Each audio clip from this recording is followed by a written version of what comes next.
Recording in progress. Boker Tov. Good morning, everybody. Welcome back. So Good we morning. are working our way through Masechet Beitzah, working our way through the first parak. We may or may not finish the first parak today. Maybe today. Maybe I was going to say tomorrow, but we won't have a shiur tomorrow. But next week.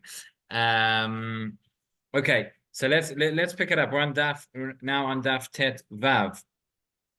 Tet Vav Amud Aleph. We were discussing the last Mishnah of the parak. This talks about sending gifts on Yom Tov. You remember from yesterday and from last week, we spoke about the idea, what can you send on Yom Tov and what can't you? So we spoke before about different foods. Now we spoke about different clothes.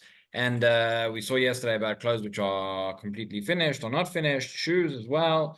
We'll talk about shoes a little bit more today. In this case, the sandala misumar, which Moshe reminded us is something which was quite relevant until not too long ago.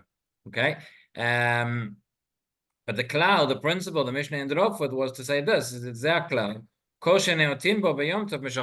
Anything that you can benefit from, that you can use, that you can wear on Yom Tov, meshachinoto. Now, when you read that line in the Mishnah, it sounds like it's saying, Kol shenaotin bo b'yom tov. Where would you put the punctuation? You'd say, Kol shenaotin bo b'yom tov. Anything you can use on Yom Tov, meshachinoto, you will send.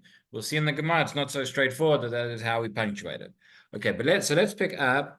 We spoke about the case of the Sandala Mesumar that we did yesterday. So we're on Daf Tetvav Amud Aleph. Maybe a third of the way down on the page. There's a number of 2 dots. And then there's 2 dots, and it says V'lo min al she'enot taful. Right, that was what we saw in the Mishnah. It said you can't send a shoe that hasn't been stitched together yet. So says the Gemara, well, that's obvious. Obviously, that way you won't be able to wear it, right? Pshita. What are you coming to teach me? Pshita, that's obvious. Lo nitzracha de'avagav denakit b'siche. So no, you do need it. You need it because you may have this intermediate situation whereby the shoemaker has not quite finished. He hasn't stitched it up, but he's got pins or something holding it together. So it's being held together in such a way that you could wear the shoe, even though it's not completely finished, but nonetheless, that is not considered enough. That's not going to, we're not going to send that on Yom Tov. Says Rashi over here, Basiche, says, Yeteidos ktanot shel etz. There are little sticks of wood that they would use. V'yesh omrim tover shtei tefilot ba'emtzo, v'shtayim b'rosho, v'shtayim be'gvo. Well, there are those who say that it doesn't mean sticks, but you've actually started the stitching, but 2 in the front and 2 at the back and 2 in the middle, and that's just to hold it together for now, so that you can wear it until later on. That is still considered not ready in the sense of that we wouldn't send it as a gift on Yom Tov. Okay, continues the Gemara. So that is that case. Rabbi Yehuda mer aflo min alavan. We saw the Mishnah said. Rabbi Yehuda says you can't send a white shoe, a white shoe that before it's been dyed. So he says, Tanya, Rabbi Yehuda matir b'shachol v'oser b'lavan mipnei shetzarich bitzat hagil. Rabbi Yehuda says you can send a shoe that is black, but not when he forbids one that is white, because it still needs this bitzat hagir. It still needs to be colored in. Rashi explains it. What does bitzat hagir mean? Gil, Shimoni is chalk, but gil is min kalka hamashchil. It's a type of earth that you use, a type of dye that you use to make it go black, to darken the shoe. Bitzat, kol davar nilosh v'nase av karoi bitzat. Right, that just means that's something that you sort of mix together. You mix together and it thickens. That's what you use for the dye. So that's just a sign. The fact that the shoe is not black, it's incomplete, and therefore that's what Rabbi Yehuda says. Continues the Gemara now. The bright. This is Rabbi Yossi oser b'shachol mimnei shetzarich letzach. Okay, so unlike Rabbi Yehuda who says that if it's black it's okay, Rabbi Yossi says no. Even the black shoe is not considered finished. You still have to polish it. Okay, so then the Gemara says that's Rabbi Yehuda and that's Rabbi Yossi. There's actually no machloket between them. Below pligi, mar kiatre or mar kiatre. Each one was saying like the custom in his place. When you paskin halacha, you have to know what the reality is on the ground. So there's no really a machloket between Rabbi Yossi and Rabbi Yehuda. Both are saying the same thing. Both are saying the shoe has to be finished. But what does it mean the shoe's finished? If it's black, is it finished yet? Or is there still a stage that has to be done? So in their different locations, there are different ways of making shoes. Markiatre. Be'atre damar bisra letachat, be'atre damar bisra le'el. So depending on the way that they would make the shoe and how this the part of the which comes into contact with the flesh was on the end, was on underneath, or was on top. A little bit difficult to understand exactly what it's referring to. Yeah, what these shoes look like, but that is but that essentially is what the Gemara says, and therefore because it was made in a different way, that's there was a different requirement. You know, look at Rashi. Rashi says that tzach tzachol says lach likot, to sort of to smooth it out. Maybe במקומו היו הופכים מקום בשר מבחוץ. So in the place of Rabbi Yossi, they would take the shoe and they would turn over the place that comes into contact with the flesh, and that would go on the outside. מקום שר מבפנים, ודרך מקום בשר להיות פה מעטים וקליפות קליפות.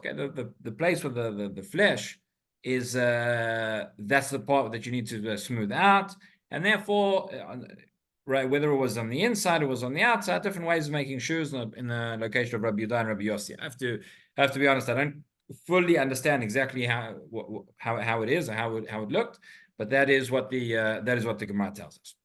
Okay, so now we get to the final line of the Mishnah, which said,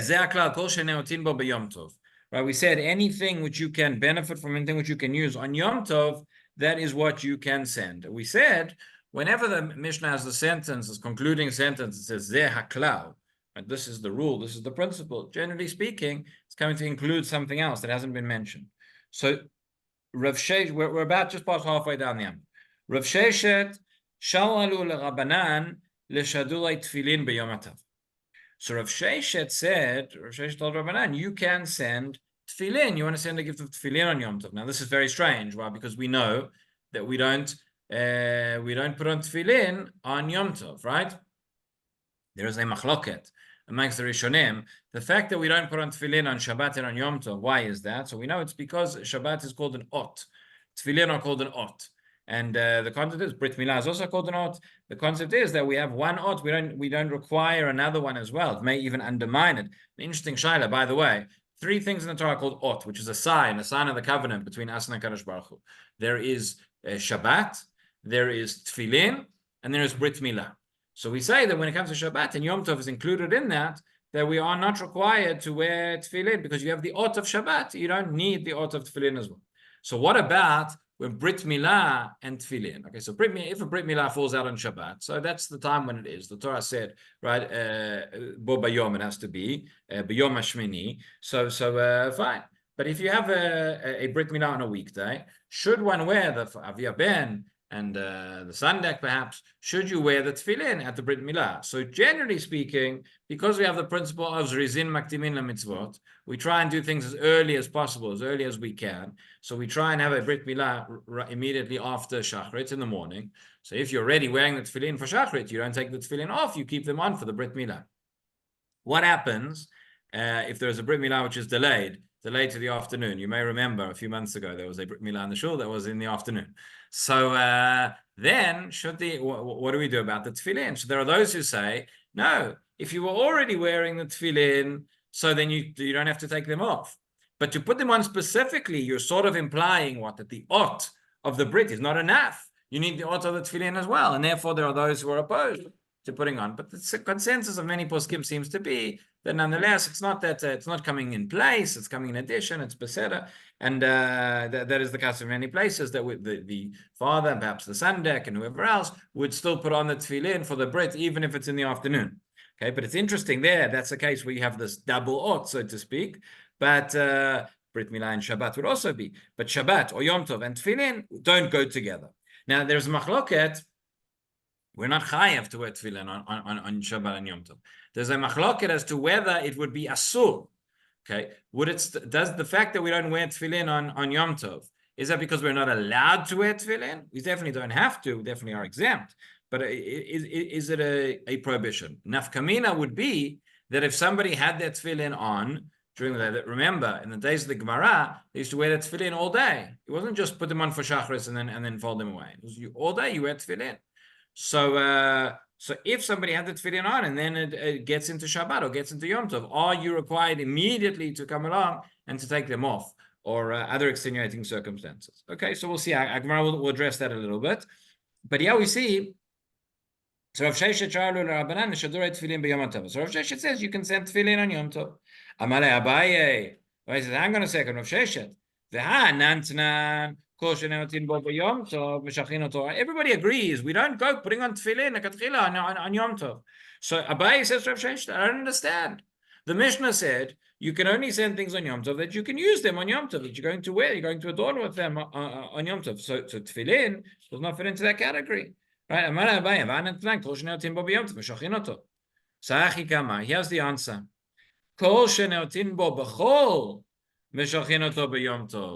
So you see, we've completely changed. It completely changes the last line of the Mishnah. It doesn't mean anything that you can wear, anything you can benefit, anything you can use on Yom Tov can be sent. It means anything that you can use on Chol, on a weekday, it's finished. The garment is complete. It's something you could use now, so you can send it on Yom Tov. And therefore, that's how Rav Sheshet learns the Mishnah. And therefore, he says, even though on Yom Tov itself, you wouldn't wear tefillin, you want to send a gift of a very nice gift, very expensive gift, but you want to send a gift of tefillin to your friend on Yom Tov, you can do that. Okay,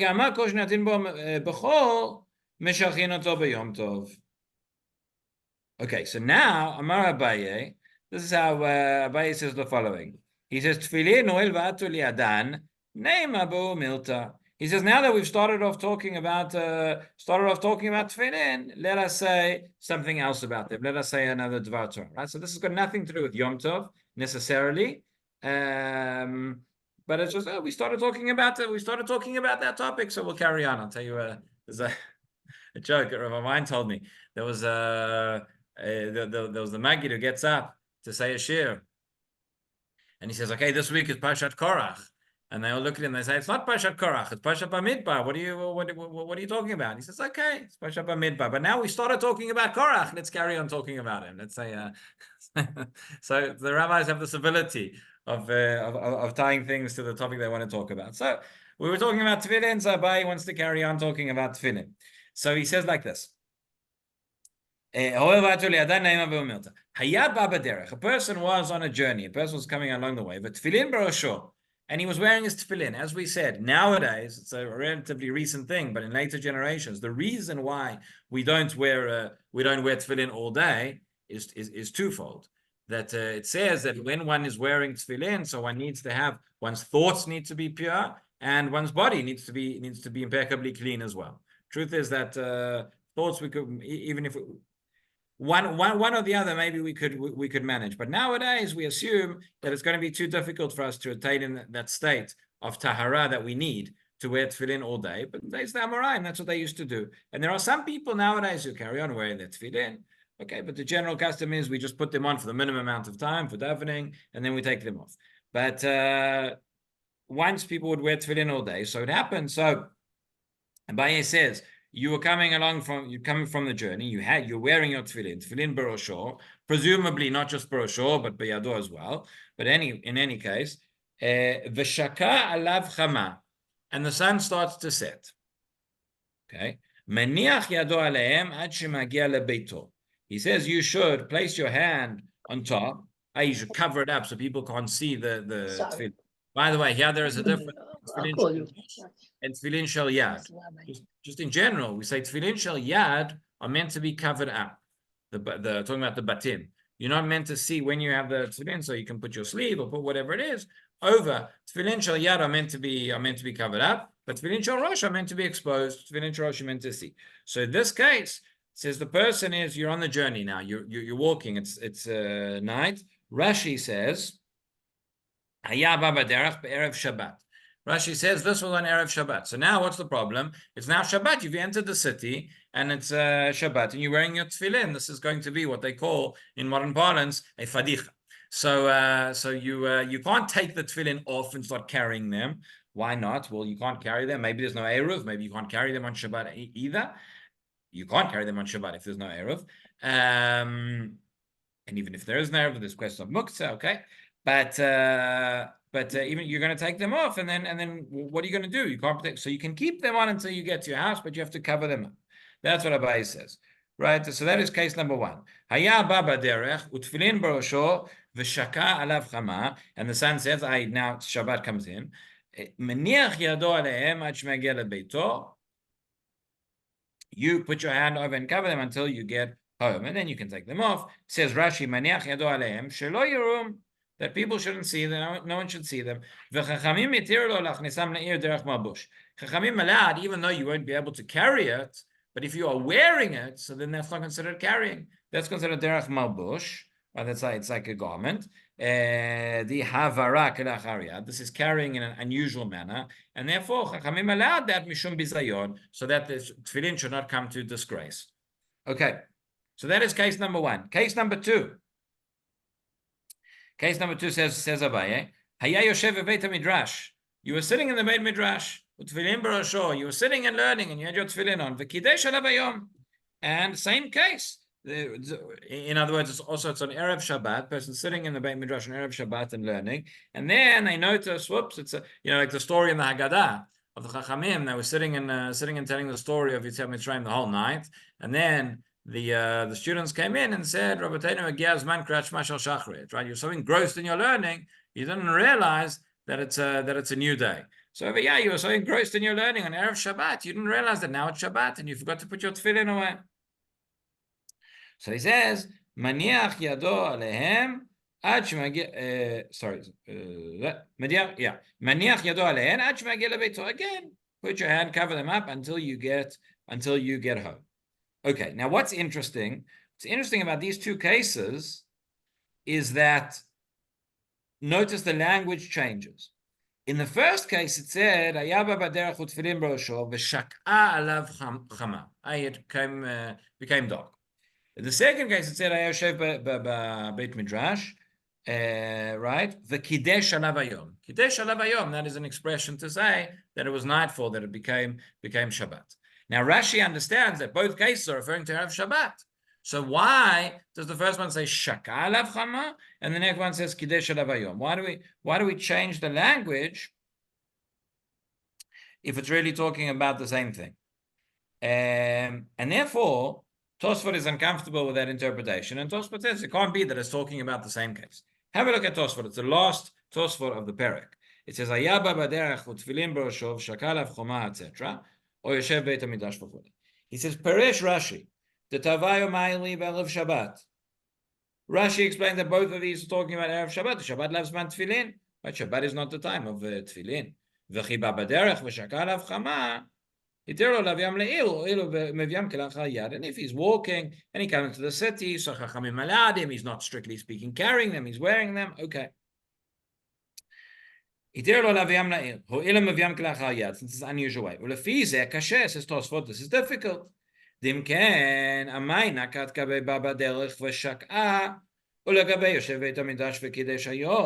Right, this is not like where we have one Mishnah and another Mishnah, a different Masechet, and they use slightly different languages. It's two sentences in the same Braita, on the same Amud, right, one line apart, where it uses a different expression. He says if both are talking about the same case, as Rashi understands, why does it change the language? Okay, about halfway through Tosfot, and therefore he says, "Lachein nir'eh uba baderech v'shak'a ma'iri b'chol." Tosfot says the first case is not talking about Erev Shabbat.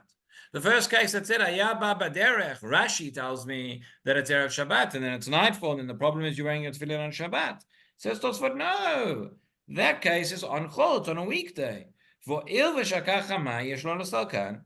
Okay, and therefore, since it's nightfall, now you have to take them off. For Kamash Malan, it's coming to teach you the Laila loves man tefillin. The point is not that Shabbat is not its man tefillin, which we know is not, but also that night is not a time of tefillin. We also have machloket regarding nightfall, if we're allowed to, again, how much of a rush does the person have to be to take off their tefillin?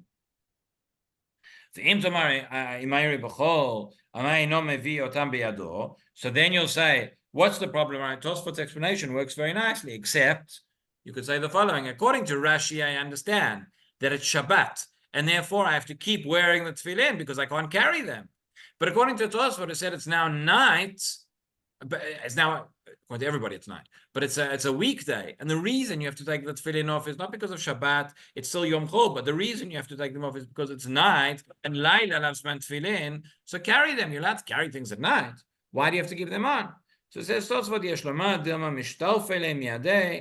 right? We're worried maybe they'll fall out of his hand, right? We're worried that you won't be able to look after them properly, essentially. והייד יושב בבית המדרש נקט וקידש היום דבערב Shabbat Meili. In that case, in the Beit Midrash, where it says Kidesh Alav Hayom, that is certainly talking about Erev Shabbat, right? That's what the language means. וכמה שמנן Shabbat להזמן תפילנו. And it's going to teach you there that it's that Shabbat is not a time when you need is not a time of tefillin. So according to Tosfot, two separate cases teaching me two separate things. One is about night and one is about Shabbat. According to Rashi, both cases really emphasizing the same point, but it's talking about Shabbat. The difficulty on Rashi is the fact that it's different language for both cases, and the first case doesn't mention Shabbat anywhere. It mentions the second case does. The second case says Kidesh Alav Hayom. But the first case just says Shakal Chama, and therefore the difficulty with Rashi's interpretation is why does it say that language and it doesn't mention Shabbat? The difficulty with Tosfot's interpretation is that if it's not Shabbat, why don't you take the tefillin off? And he says maybe they can't be properly guarded in that way. Okay, so that is. Kenigsberg, sorry. Yes. Are we saying, according to Tosfot, that you shouldn't wear your tefillin at night time? According to everybody, you shouldn't wear your tefillin at night time. Yeah. It's necessary to wear the tefillin at night time. I never said it's an Isra. We said Laila, that's a different thing. But it's a good point. So this is the question where we say it's Lav Zman Tefillin. There's some machloket in the Gemara and the Rishonim. When we say Laila is Lav Zman Tefillin, so that what does that mean? Does that mean that you're not allowed to wear the tefillin at night? Okay, not so straightforward. Look at Chila, you shouldn't. Like I say, the nafkamina is if a person's wearing the tefillin on mincha and it gets very, very close and it's after shkia, the second the shkia begins, do I have to take them off or not? If I say Laila loves man tefillin, so possibly yes. That, at least based on this, that's what it would seem to be. That's what it would seem to be. But there are the sugya is found in other places as well. The only time you got to worry about it is mincha on Tisha B'Av. No, that's the only time you've got to worry about it. But I'm saying the times the Gemara are wearing the tefillin all day. So then, when do you take them off? Okay. But now, like we said, nowadays it's not so. As you say, the time when everybody wears the tefillin and mincha is going to be on Tisha B'Av.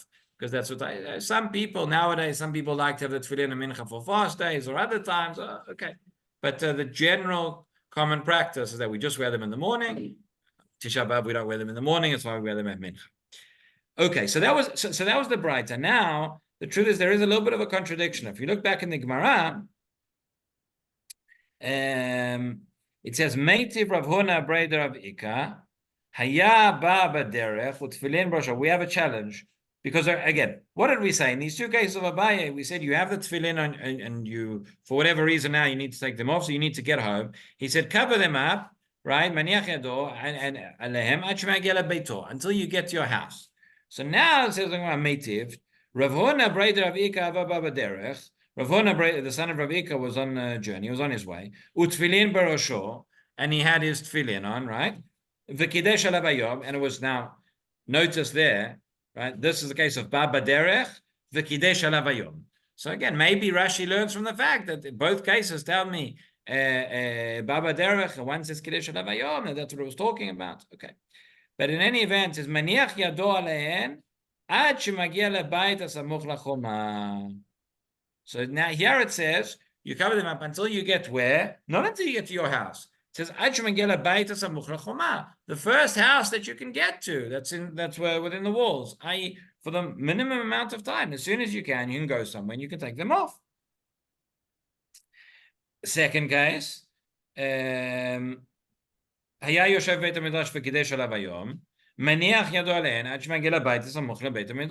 until you get to the nearest place where you can put them down and you can guard them. So what is it? Is it that you have to get to your house, or is it, meaning, do you have dispensation to keep the tefillin on until you get home, or do you have to find the first place where you can go and you can take them off? So answer the Gemara, lo kasha, had the mintra, had the lo mintra. So there's no machloket between the two. They're just talking again about different cases where whether they are going to be guarded or whether they are not going to be guarded. Look at Rashi. Rashi says, Levayit. First of all, just to explain what we said before, it's a Beit HaMidrash, B'sadeh haya, ve'ino mishtamer. So in those days, the Beit HaMidrash was out in the field. And that's why you couldn't keep it there, why it wouldn't be guarded. This is why we have remnants of this today in our tefillot, right? Their Batei Midrash and sometimes their Batei Knesset would be out in the field, out further away from the city. And therefore, it was dangerous for people to walk back from shul by themselves. Not like today, right? It's not, it's out in the field. It's a very dangerous journey. And therefore, that is why we have the institution of, I'm sure you're all thinking ahead of me, Friday night, we daven b'mem madlikin. No, not b'mem madlikin, excuse me. Bracha me'en sheva, right? Magen Avot, which we say after the Amidah on Shabbat. And the reason that prayer was instituted was because some people, it's not a new phenomenon, already going back centuries, not everybody could keep up with the Chazan.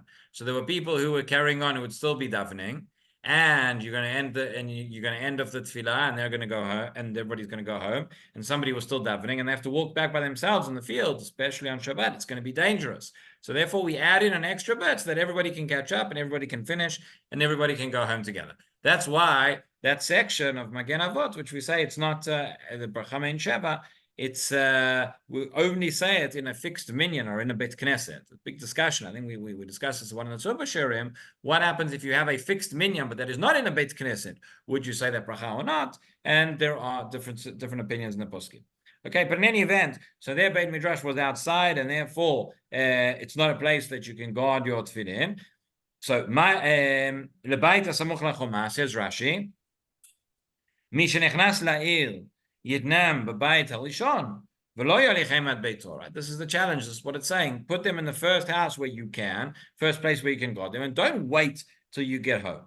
So Hadamintra. This was the resolution. Was that in one case this is where it can be guarded, in other cases where it's not guarded. It says bo'to bayit hasamuch leBeit HaMidrash im nishmor imem bo yidnam sham. So everybody agrees, if there is a place, if the first house that's close to the Beit Midrash or close within the walls is a place where you can go and you can sleep easy, knowing that your tefillin will be safe, so then you should put them there. You don't have to go all the way home.